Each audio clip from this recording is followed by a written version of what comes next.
So yeah, it's really, to me, that's kind of what stands out. It's like the culminating of like, if you're just in this every single day, presently showing up and facing down the things that the Lord actually highlights, that the instructors are actually highlighting, then it's like, you can't not change. Like there's no way you're going to stay the same.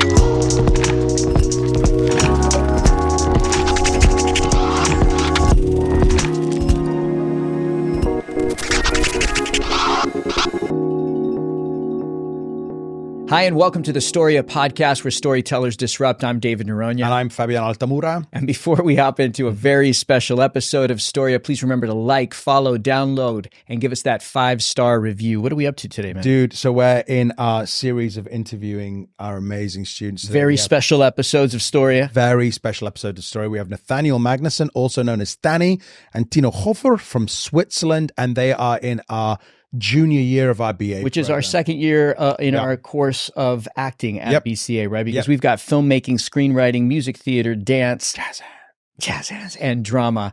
Danny, we're going to start with you kind of at the beginning of your story. What do you remember as your first impressions, your first explorations, even as a kid, of pretending, acting, imagining, being a storyteller? What do you remember? Yeah, well, the first one, the story my family always likes to tell is the fact that, so I was an October baby, October 26th, and in that very first Christmas, I played Jesus in the live nativity set, complete with like all the animals and donkey and camel and stuff like that. So just acting was just about the first thing I ever did. Apparently, I crushed that role. Well, and everything is downhill from there because when your first leading role is Jesus, it's a long. We started high. Yes. So once you become a conscious human being, what do you remember are these first impressions of becoming a creative? Yeah. I think for me, probably it starts out with like doing little puppet shows, like in our bedroom, me and my brother like playing together, and then like pulling in our parents and our older siblings to do little puppet shows for them. Is probably like the very first memories of like storytelling. Of course, play acting with friends, always a huge deal. Loved particularly having themed birthdays, where we're pirates or Robin Hood or different things like that going on. And then from there, I think really storytelling first manifested for me as like writing. I started, coming up with stories and writing them down. Those were probably like, feels like kind of like the early beginnings sort of, where a lot of just, my family was a very, like to read a lot, watch movies a lot. So I just grew up watching tons of movies, grew up lots of family read-alouds. Come on. Was homeschooled for a number of years, and reading was always a huge part of the curriculum, tons of stories and stuff like that. So story was always just felt very much sort of in the DNA and culture of our family. Wow. So they fostered that creativity. They didn't try and stomp it down. Yeah, no, absolutely. I love how families can create the sandbox for becoming an artist. They can create it or they can destroy it. This is true. Right. And I love the fact that yours allowed you to do it because it enables that creativity. That was very Italian and almost operatic of you. We went from literally creation to destruction in one second. Exactly. So Tino, what about you then? What was it like growing up in your creative imagination? I think I would say I come from more of the entertainment comedy showcasing background, circus. So that's me being a little kid doing ventriloquism, putting up circuses at home in our barn. Brother who had to. I love all the details of this story. I love how he dropped circus, ventriloquist, and barn. Right. He is from Switzerland. Grew up on a farm. So. Yes. Wait a second. So I got to go back to the circus thing. What on earth are we talking about? What is your family's relationship with circus and circus life? What is this? Well, my family's relationship with circus is me. So you are the circus. Yes, I am the circus kind of my family. I used to just put them on. So I would juggle, I would unicycle, I would create skits, like scenes, little scenes and stuff. I would be a clown. I would do ventriloquism. We had our cat running, trying to do something. Our goat, everything with like animals. Was the cat like the lion in the circus? The cat was like, Did you dress the cat up? No, it was on this like tarp outside, and because of the sun, the tarp got so hot she would like run away. And How did you get work, into that though? Like, did it just love come up? this. It's magical. What inspired you to get into the circus? I just would do these things. These were just like anytime I could stand in front of people, perform something, I would just do it. You make so much more sense to me now. I wish in a way I would have known this.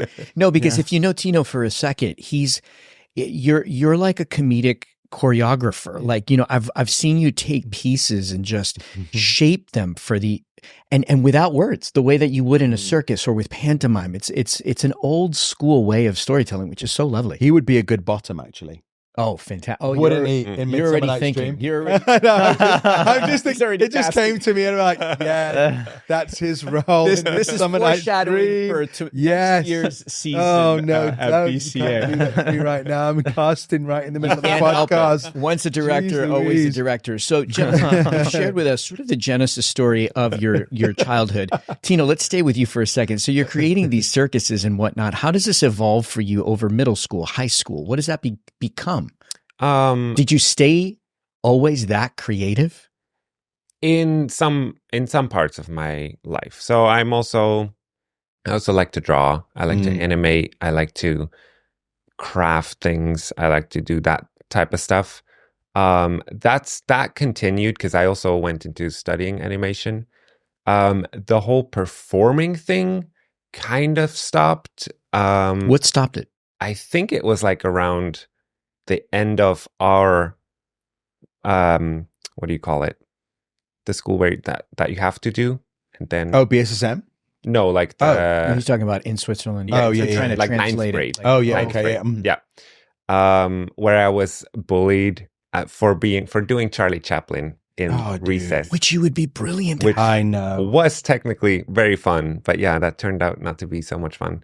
I don't know if that's the only reason I kind of stopped. But that's a big deal. But it was a big deal. Yeah.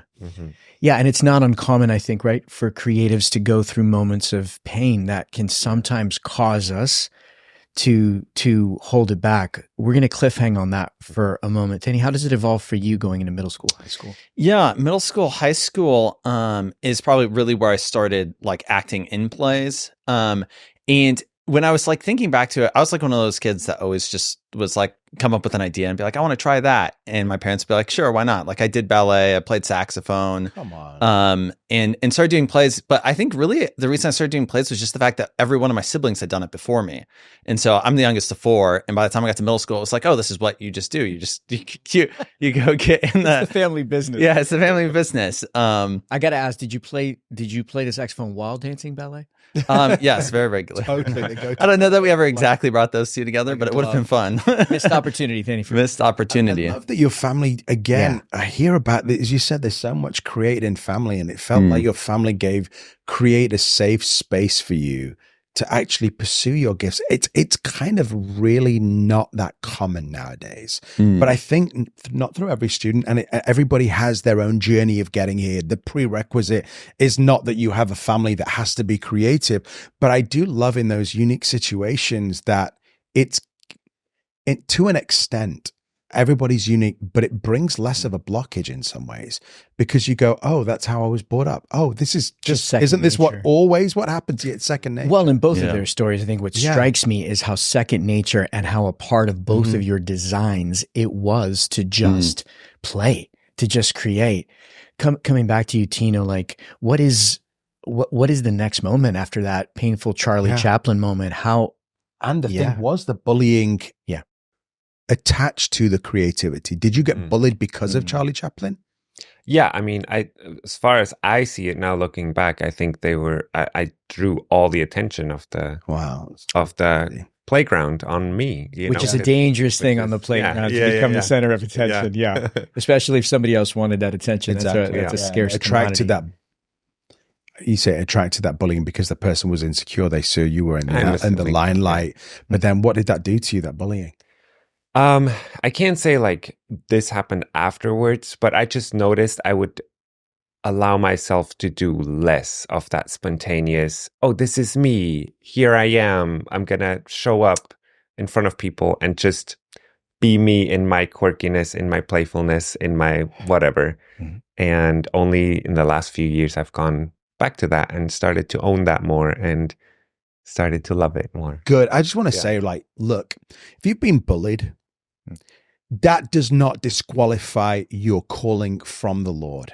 so many people do it because they want that limelight, but it breaks our heart that if somebody, one person that's insignificant in your lifetime just says something to you that actually tries to sabotage your call and the call of God in your life, like, do not believe them. Your creativity and your calling is far bigger than them. I'm sorry you went through that, dude, but I'm so glad the Lord brought it back full circle, because that sucks. It does. Tino, I want to tell you something just on a personal level. I have a daughter who's 7 years old. Her name is Talita. And the moment that Tino comes into the room, I think my daughter, like a mirror, kind of looks around, because you carry such a sense of play, such childlikeness, that she's drawn to you because of that thing. So clearly the Lord has really restored and healed in that.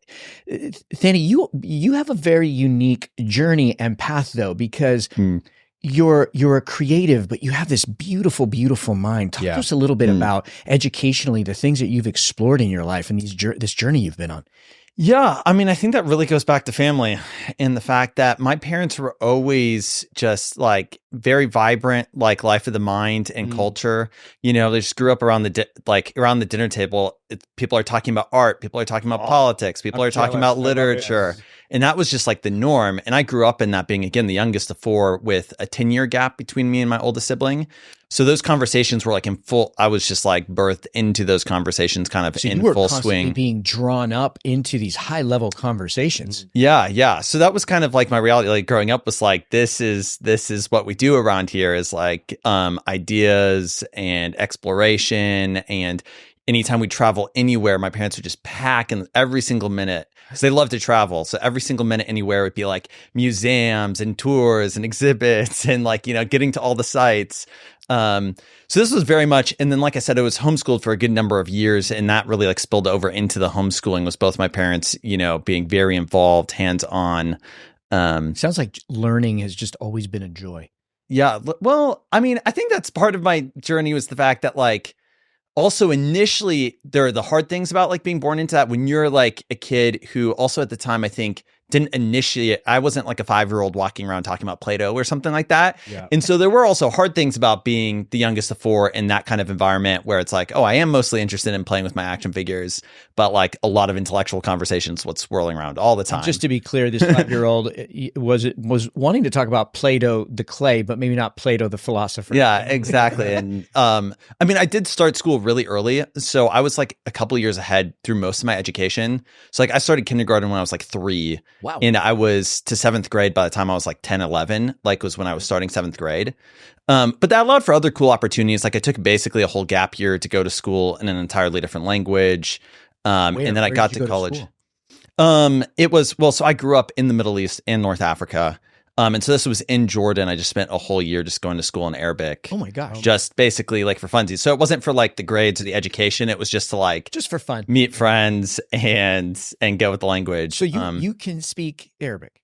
I can speak Arabic. It's a little bit rusty right now. There's not a lot of practice opportunities in Reading, but I think as well that makes why such a rich actor. For sure. Is because, and the way you approach things, it's never from a point of like, oh, I can't connect with it. It's, your mind is CSI. It's like investigation. It's investigative. But frankly, it's both of these guys, because if you know Tino for about 5 seconds, there's going to be a question asked. And he'll always bring comedy to every single role. I'm like, oh, wow, you brought comedy out in Hamlet that I didn't realize. But he's also like a Robin Williams in the fact that he is great at comedy, but then really good at the serious side of things. But I think both of you have such a rich mind coming to the game, not late, but a little bit later in life. Well, they bring maturity. Bring maturity to it. But I think you bring a very well-rounded mindset to the craft, especially like the last few things that we've done together.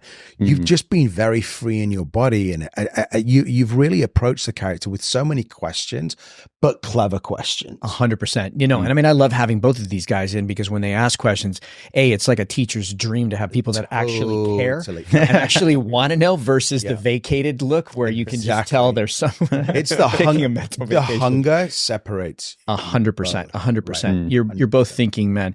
Tino, I want to fast forward. Talk to me about so you go through these moments, and I can hear you expressing that, like, hey, that one moment on the playground was one moment, maybe one moment of many, but on the other side of those many moments, I have to imagine that there's a journey of restoration for you. Can you fast forward now to how did BCA get on the grid for you? How did you find out, and why did you come? I did the apprenticeship in my third year of BSSM. And which is the School of Ministry here at Bethel. Yeah, exactly. And why did you come to the School of Ministry, out of curiosity? I came because a friend of mine was here and I visited them, and then was like, wow, this is exactly what I want. I want to experience the supernatural God that can do wonders, signs, and miracles. And yeah, that's what I did. Wow. And so you find out about this apprenticeship, which for those of you that don't know are these free classes that BCA does to basically just help people dust off those dreams and to encounter the Spirit of Christ inside creativity. Do you remember taking the apprenticeship? What effect did it have on you? Oh, yeah. I remember it because I took it because I thought, oh, yeah, I didn't know what I was, because I didn't think of myself as an actor or wanting to be an actor. Because I came from being a comedian and being, all these things, but never, I think I was in one real play, and like in school. Yeah. And so I loved it, but I never thought, somehow I did think I would want to do it, but somehow I didn't, it wasn't consciously on my grid of like, oh yeah, I want to be an actor. And then, but I was curious and I took this class and I didn't even know if I had any talent or anything in this, because nobody could tell me. In my hometown where I grew up, it's all farmers. They don't know about acting.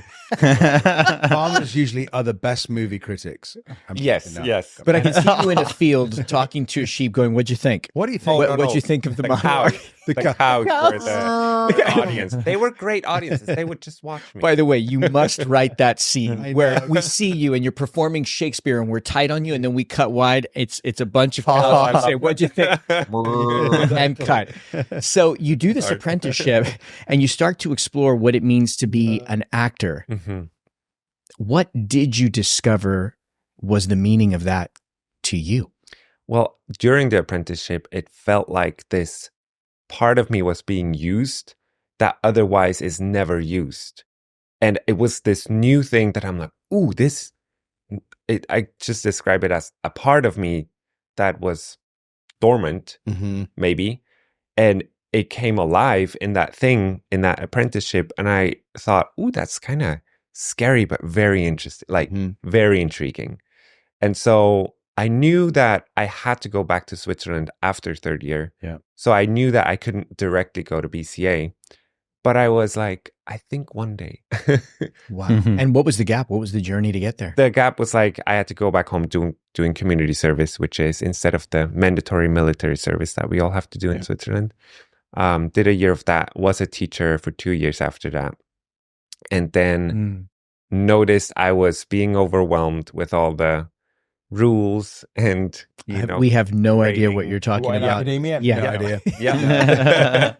Don't have to tell you. I think it's just one play session after another. But he was actually in 2017 when BCA opened. We have a revival group, and Angela and Anthony West. He was interning for them, so he was there from the start. So he's been attached to BCA since I don't think 2017. I don't think I knew that. Yeah, he was in revival group with our students. It was just meant to be. It was just meant to be. But I love how you knew one day, but you never gave up. It was like Joseph had the dream, never gave up despite the pit, Potiphar, everything. And you stuck with it. And now you're in your second year and you were just steadfast, dude. You steadfast. Cindy, this isn't your first degree. You have a pretty amazing academic, impressive background, man. Where did you study before coming to BCA, and why on earth did you end up at our doors? Yeah, so I started out at Union University, which is a Southern Baptist school in Western Tennessee, which was there. Basically, I found out about it through some cousins that had gone there, and the Lord is the most clear the Lord had ever spoken to me up to that point. Was that's ironic that at a Southern Baptist school, that's the clearest you ever heard the Lord. Yeah, well, it was to go there. The Lord was like, no. Sorry. Okay, to clarify. No, to go there beforehand, the Lord was like, go to the school, which was not, my parents are not Southern Baptists. It was kind of, and I actually became a charismatic at that Southern Baptist school. It's just ironic. So the Lord works in a lot of crazy ways. Yeah, so I was there, and it was there that I got introduced to Bill Johnson and found out about BSSM during my freshman year at the Southern Baptist. Love it. Love it. Yeah, the Lord placed me with this charismatic who was flaming hot on fire, as a roommate. And then from then I was like, okay, and that's where everything came alive for me, and like everything changed in my life, as far as encountering the Lord and things taking off. And so I was like, I have to get to BSSM somehow, to this ministry school, because I was like, knowing now that like miracles are alive and well and God is moving, I was like, I'll not be satisfied with anything else until they're happening in my own life. And so that was a process, because I kind of wanted to drop out, but I knew my parents would never go for it. And I'm very grateful that I didn't, because that was degree in your first degree. My first degree was in creative writing and literature, but it was very liberal arts. I took a lot of classes across the board. I had gone in as a theater double major. But didn't love the level that the technique classes were at. Yep. So I ended up doing a lot of plays there, but not studying a lot of technique because it wasn't super strong. And then, so I finished off that degree, and I was very grateful for that. It was a very rich 4 years and was formed in a lot of ways there. And then basically took a year, but then came out to BSSM, and did all 3 years of BSSM. Wow. So yeah, I've been in school for a long time.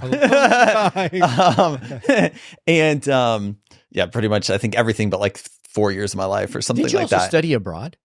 I did study abroad. While I was at Union, I did do a semester at Oxford in England. I just wanted to drop just one term. I actually already knew that. You went to Oxford for a semester? Yeah. Wow. Yeah. Did you get to perform? Yeah. Did you get to perform at Oxford? I did not perform at Oxford. I was doing other things. So it would have been a cool opportunity, but just being there. Listen, we've got about 5 minutes, and I want to hear a little bit about maybe what is one of the most transformational moments for you at BCA.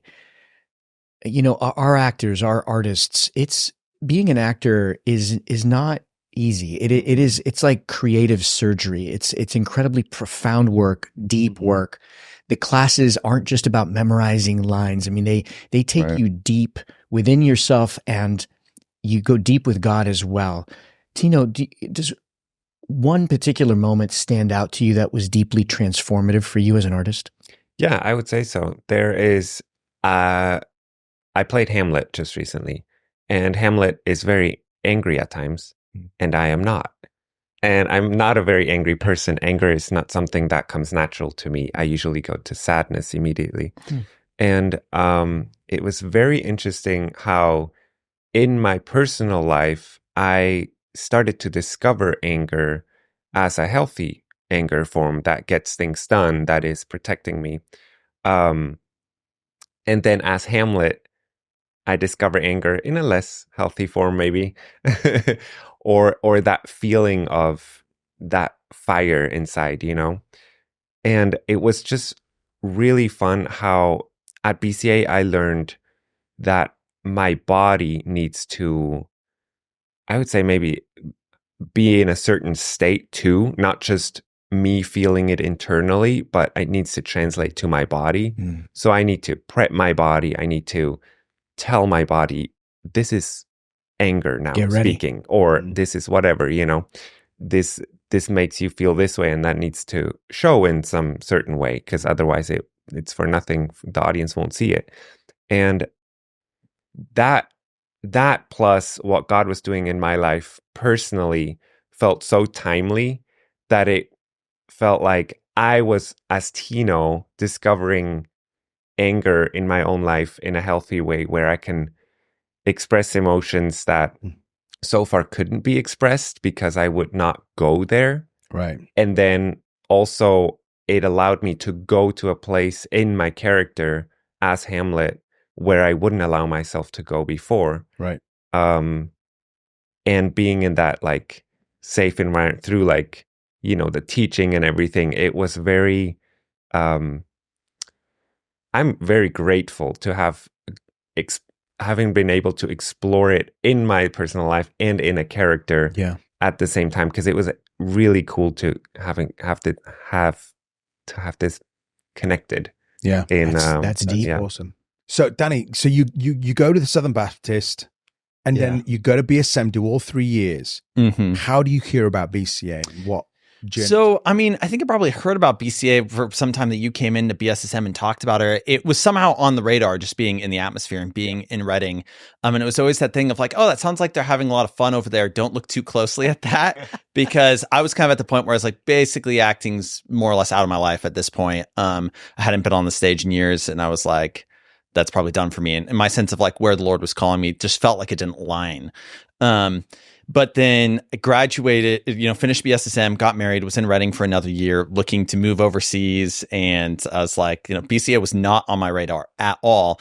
But it was the COVID year. I wanted to get involved and do a little bit of acting somewhere in town, but everything was shut down because of COVID, but there was still a BCA apprenticeship that was running.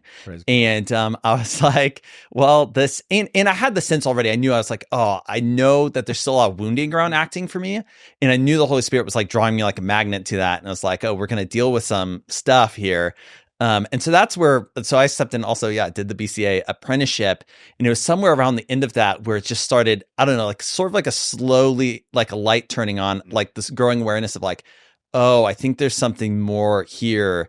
And then that was a whole process, of months, but of the Lord being like, all right, BCA. And at first it was like, okay, it's like maybe 1 year, do the certificate program, get in, get out, can make that make sense, kind of. I was like, 3 years, no way. But the Lord is tricky. And the Lord is tricky. And then, and I'm like, now here we are, multiple years later.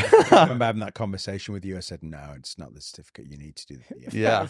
Well, it was funny. But it was funny though, because the initial conversation we had was you were like, yeah, I don't know that for you and where you're at. I can recommend the 3 years. I would recommend the certificate. Because he had been in school. But then that's true. Yeah. I auditioned the certificate, and then Fab was like, actually, I know I told you the 1 year, but I think you need to do the 3 year. Yes. And I was like, Fab, that's great, but I don't want to hear that right now. For that conversation. So you get a BCA. Yeah. What was one of your transformational moments? Yeah, I was thinking about that because, there's a lot of individual moments that were like hit a very specific thing. But to me, one of the things that just stood out is the culmination of just being in the middle of this craft day in and day out. And the way it's forced me to grapple with pretty much, it feels like every area of my life where something is less than how God had designed it or what it could be. And so it's like this journey has been everything from dealing with where it's like, oh, I've still got shame, and freeing myself emotionally, to though grappling with like, why is my voice always stuck doing this weird thing? Like that is, and there are certain realms that my voice isn't tapping into, to like physically, I don't feel almost like the full me that I was designed to be. And like, what does that look like in like undergoing physical slow transformation also? Yeah. And so it's like looking back and it's like, I feel so different from how I felt coming into BCA. And it feels like from everything from the emotional world to the physical world to, again, like voice. And so, it's really, to me, that's the kind of what stands out. It's like the culminating of like, if you're just in this every single day, presently showing up and facing down the things that the Lord actually highlights, that the instructors are actually highlighting, then it's like, you can't not change. Like there's no way you're going to stay the same. And also that feels very inherently tied to what acting is, and like the ability to bring somebody to be able to inhabit a fully alive human being and different fully alive human beings. It's like you have to be fully alive to be able to sort of willingly restrict yourself in areas rather than to be restricted because you can't actually go there emotionally or something. The other day, the Lord gave me something about characterization in writing, and he gave me the model of primary colors. That in color space, at least one of the models of color space, we have red, blue, and yellow. Mm-hmm. And those are just 3 colors. Mm-hmm. But by combining those colors in 2s and 3s to varying degrees and amounts, you can create infinite amounts of color off of just 3. RGB, RGB. And it got me wondering about when we think about characters and actors are shut down and limited. The problem is then we can only play every single character with the limited color palette that we're currently working in. Yeah. But I wonder sometimes if, what we call acting is I think actually about freedom. and depth. Yeah. And three-dimensionality. Well, it's the spectrum of the colors, isn't it? Yeah. It's like, you know, you might get blue, but then you've got 50,000 different shades. And then if an actor, as they go on this journey at BCA, any program, gets more and more free and stumbles falls into the fullness of their design, then suddenly they have this whole spectrum of color that was never available to them. Not just to play characters, for Pete's sake, but to live. Because, you know, about 99% of your time, gentlemen, you're not actually going to be acting. Right. But you will be talking to your kids, your wife, puppets, unicycles. Tino, what do you imagine your future to be as you look ahead? We've gotten to hear about the beginning of your journey, the middle of your journey, gentlemen. As you imagine your future, where do you want to be 3, 5, 10 years from now? The first thing that just pops in my head right now is I want to be that little kid again. Oh. But as grown-up Tino. I want to be the kid that does the crazy things, does the invites people just randomly to come watch something and bless them with that. I want to do the things that I did with the circus, bringing people together to work something out, to create something. I want to act in things. I want to draw things. I want to do all the things. I love it. Portfolio life where an artist can't be just, I'm not saying it's not contained to one thing, but I love the fact that you are good at those things. Tino, you have a one-man show. Yeah, you have a one-man show in you or something. I literally, I just keep getting picture after picture after image after image. I do believe that the Lord's going to bless this desire to bring you beautifully back to yourself, this kid in a field doing a soliloquy for cows. Danny, how about you? What do you imagine your future to be 5, 10 years from now when you're finally out of school after 9 or 10 years? Finally out of school. Yeah. Well, it was mentioned that I grew up cross-culturally, and my wife also grew up cross-culturally. And I think for both of us, what the Lord has been doing over these last few years is sort of bringing together these two hearts for cross-cultural living and ministry, and then also with storytelling. So really on our hearts is to work cross-culturally with storytellers and artists and be a part of birthing stories into the world in other cultures, like through other lens that reveal the kingdom and what God is like, but in a way only that culture can. Like, what are the Jordanian and Egyptian stories that reveal the kingdom that only they can tell? You know, what are the Thai stories that are only they can tell? And so that really is where we want to go and where we want to be is cross-cultural partnership and storytelling. And there's the theme again, creative missionary. Yeah. Well, guys, it's been an honor to spend some time with you. Thank you for sharing our story. You've been watching the Storia Podcast. Don't forget to like, subscribe, download, and leave us that comment. We'll see you next time. See you soon.